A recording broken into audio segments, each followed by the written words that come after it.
down in Little Wheaton village with Mark Lavender having opened up something like a 20-metre gap on David Chew from the City of Hull Club. He's looking very strong as he starts to climb onwards towards Epperworth Road.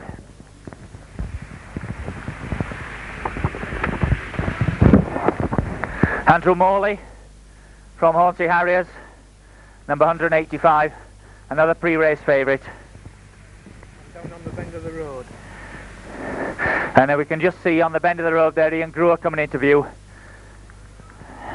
He's leading a pack of about half a dozen runners, which include Brian Ward from the City of Hull Club, and also John Matthews, number 258, who must be one of the favourites for the Veteran Over 40 prize. Charlie Cope just bringing up the rear of that group.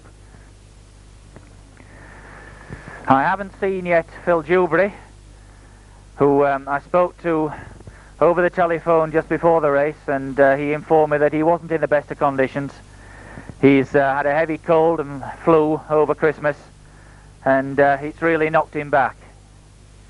He was telling me that in the week off Christmas he fell short of running 100 miles by only a couple, and he's just coming into view now, Phil Dewberry. But obviously when you've been doing so many miles training, the slightest bit of a virus can really knock the stuffing out of you. The numbers of the runners starting to gather a pace now, and I can see Shane Page there, bedecked in cap, and Shane, always a willing participant in local races. Runs a lot more sensibly now than he used to do in the early days. Alan Fowley I can see sweeping down the hill now.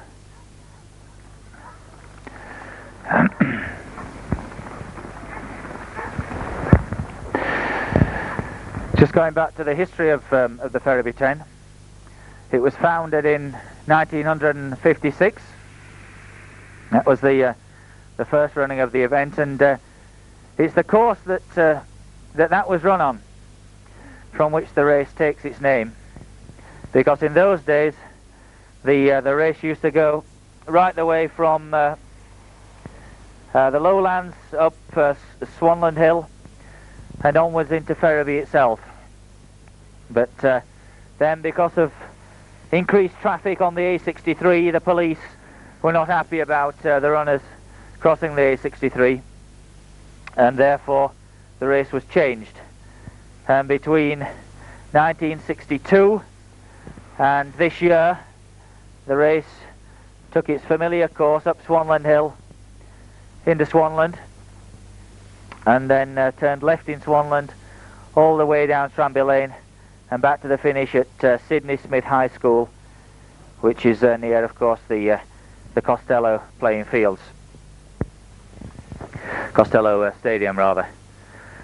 But because of the Beverley Humber Bridge Link Road, which is a marvellous road, takes an awful lot of traffic away from some of the local villages.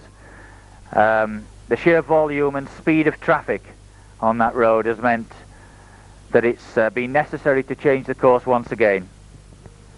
And the course today is the first of the new course. So whatever happens, whoever wins the race in whatever time, for 1 year anyway, it's going to be a new course record. The course itself was designed by two members of the City of Hull Club, Pete Jarvis and Rob Robinson, and it's been accurately measured by Graham Brummett from East Hull Harriers. Graham does a tremendous amount of work in Northern Athletics, and he tells me that in order for a race to qualify as to have that 10-mile official status, it has to be within something like 0.5% of the distance.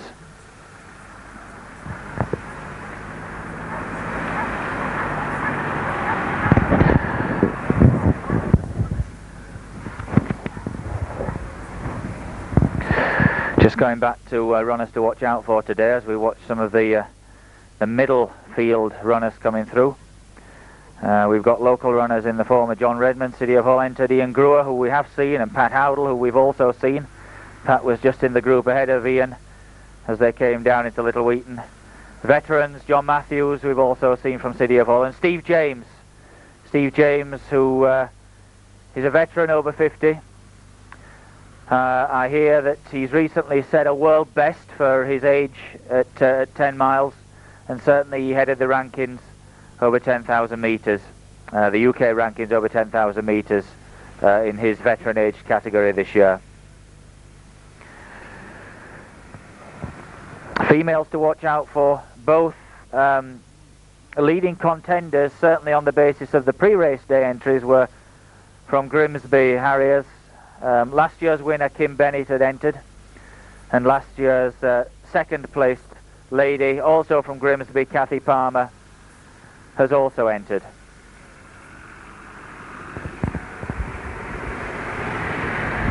We'll just take that one in at the back of the two cars and then we'll get in the car. And we can see now that the runners are starting to thin out a little bit as we move on to pick up the race, the front of the race and the leading contenders once again. We're on our way.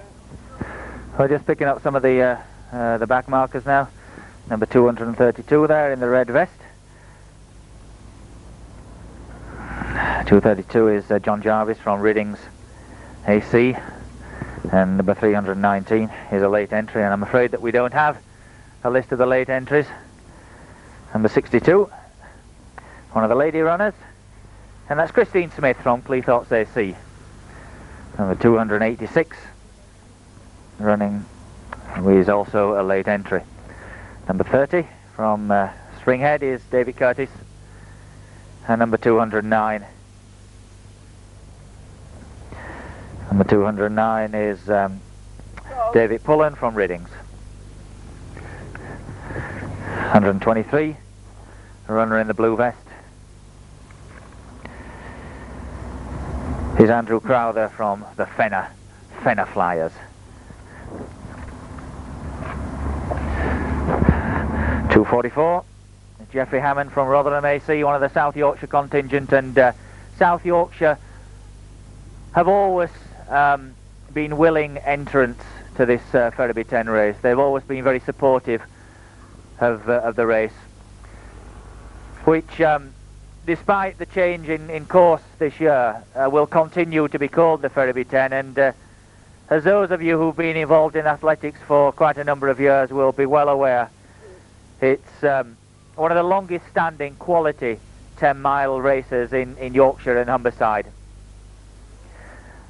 Previous winners, we mentioned today's favourite and today's current leader, Mark Lavender, who won the race in 1990 and 1991, and looks as though, barring a disaster, he's going to win it again today. He has a fastest time of 50 minutes and 24 seconds, and he achieved that time during 1990.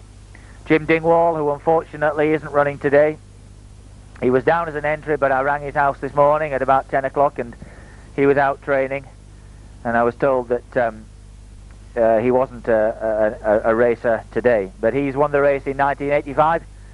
He's also won the race in 1988, and he has a fastest time of 50 minutes and 14 seconds. Perhaps the most famous winner of the Ferriby 10 race is one Brendan Foster, who during 1980 set the course record, which has stood ever since 1980, and he ran a fantastic time of 48 minutes and 1 second, and I understand that he was most disappointed not to have dipped under 48 minutes. But those of you who have run this course, both in the leading positions and also further back down the field, will realise what a fantastic time that 48 minutes and 1 second was to achieve. And of course, given the new course, it's a record that will never ever now be beaten. The closest to that record, the closest to come to that record in time, was John Clark from Grimsby AC during 1982.